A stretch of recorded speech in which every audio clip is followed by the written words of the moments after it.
No ar, o EcoCast, o seu podcast de notícias.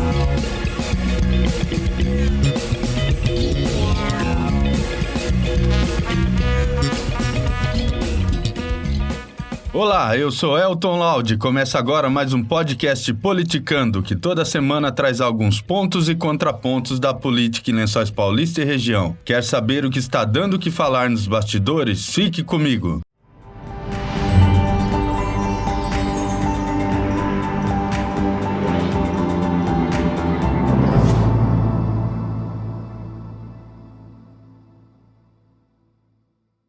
Como todos já sabem, as eleições municipais deste ano foram adiadas pelo Congresso Nacional em decorrência da pandemia do novo coronavírus. Com isso, a definição dos novos representantes dos poderes executivo e legislativo das 5.570 cidades brasileiras não acontece mais nos dias 4 e 25 de outubro, mas em 15 e 29 de novembro, apenas no dia 15 nas localidades em que não há segundo turno, que são a maioria. O prolongamento do pleito em 42 dias, obviamente, também resulta na alteração de diversos prazos importantes do calendário eleitoral. Nesta semana, por exemplo, mais precisamente na segunda-feira, teriam início as aguardadas convenções partidárias para definição de candidatos e coligações, que se estenderiam até o dia 5 do mês que vem. Agora, porém, elas acontecem apenas entre 31 de agosto e 16 de setembro. Já os registros das candidaturas no Tribunal Superior Eleitoral, que tinham como data limite o dia 15 do próximo mês, agora podem ser feitos até 26 de setembro, obviamente depois que os partidos realizarem suas respectivas convenções. O mesmo vale para as campanhas eleitorais, que seriam permitidas a partir de 16 de agosto, mas agora só podem ser feitas do dia 27 de setembro em diante, inclusive pela internet. De acordo com o ministro Luiz Roberto Barroso, presidente do TSE, outros importantes prazos também devem ser estendidos de forma proporcional ao adiamento. O que não está previsto no texto da proposta de emenda à Constituição aprovada pelo Congresso Nacional vai ser regulamentado por meio de resoluções publicadas após a apreciação do tribunal, que retorna do recesso apenas daqui a 2 semanas. Diante de tudo isso, as negociações que começariam a definir o que até aqui tem se resumido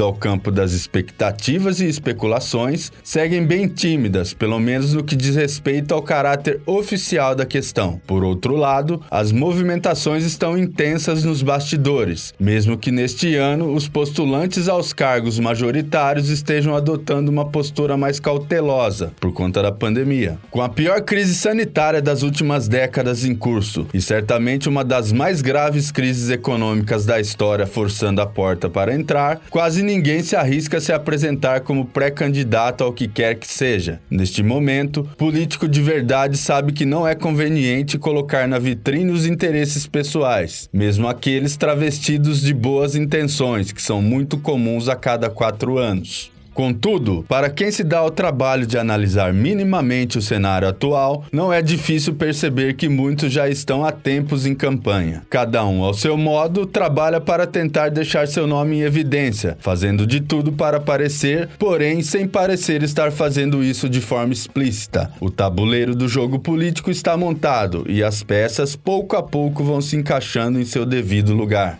Mas quais seriam elas? É justamente por este motivo que estamos aqui. Ao longo das últimas semanas, a reportagem de O Eco tem consultado diversas fontes ligadas aos principais partidos políticos da região. No podcast da semana passada, revelamos os nomes dos possíveis candidatos a prefeito em Macatuba, Ariópolis e Boribi. Hoje é a vez de Lençóis Paulista, que pode ter eleições bem mais movimentadas neste ano. O primeiro da lista, obviamente, é o atual chefe do executivo, Anderson Prado de Lima, do DEM, candidato natural à reeleição. Com a base consolidada ao longo dos últimos 4 anos, partidos estruturados ao seu lado, apoio de políticos com experiência e jogo de cintura e principalmente a aprovação de uma parcela considerável do eleitorado lençoense, ele se apresenta como favorito na corrida eleitoral. Como principal adversário surge ou ressurge o tucano José Antônio Marise, sedento por revanche após a derrota aos 45 do segundo tempo em 2016, trazendo na bagagem quase 40 anos de vida pública, vistos como sinal de experiência, mas também como indicativo de desgaste. O ex-prefeito tem como principal desafio emplacar um discurso diferente daquele de novas ideias e novos caminhos adotados na campanha anterior. Mas o embate deste ano pode não ser tão polarizado como muitos imaginam. Há fortes indícios de movimentações em torno da viabilização de uma terceira via, que pode esquentar ainda mais a disputa pela Praça das Palmeiras. A ideia estaria ganhando muita força nos bastidores, principalmente nas últimas semanas, o que já estaria preocupando potenciais concorrentes. O nome dele?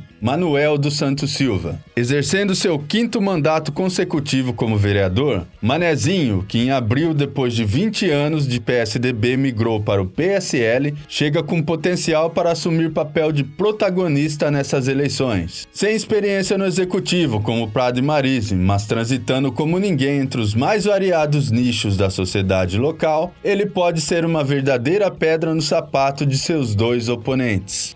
Mas não para por aí. Pelo menos outros 3 nomes podem surgir no páreo, ainda que como coadjuvantes. José Antônio Silva, o Neno, presidente da Silpa, já manifestou publicamente seu interesse em concorrer ao cargo. Filiado ao PSD, ele estaria buscando parcerias para viabilizar seu nome. No entanto, apesar do apoio que teria do diretório estadual, tem como principal entrave a falta de estruturação da legenda na cidade. Outro partido que deve lançar candidatura própria, este bem mais preparado, é o PTB, que indica a formação de uma chapa sem coligações, encabeçada por Celso Ângelo Mazzini, o Dé Mazzini, com Cleusis Pirandelli no posto de vice. Ambos são ex-vereadores e exerceram seus últimos mandatos há 16 anos, entre 2001 e 2004, quando o legislativo local ainda era composto por 17 parlamentares, e não 12 como atualmente. Quem também tenta se garantir no certame é outro ex-vereador, Ailton Rodrigues de Oliveira, o Juruna, que legislou no polêmico mandato 2009-2012, marcado por denúncias contra vereadores e servidores, inclusive ele próprio, sobre crimes como improbidade administrativa, peculato e dano ao erário. Apesar de alguns processos ainda estarem em andamento, ele não teria impedimentos legais para concorrer. O mais curioso é que no site do TSE, Juruna aparece como presidente local do PMN, porém seu nome não consta na lista atualizada de filiados. Seu último vínculo partidário, encerrado em março deste ano, é com o Republicanos. A reportagem, ele próprio alegou que não está enquadrado na lei da ficha limpa e disse que sua filiação só não foi efetivada por conta da paralisação dos trabalhos da Justiça Eleitoral durante a pandemia.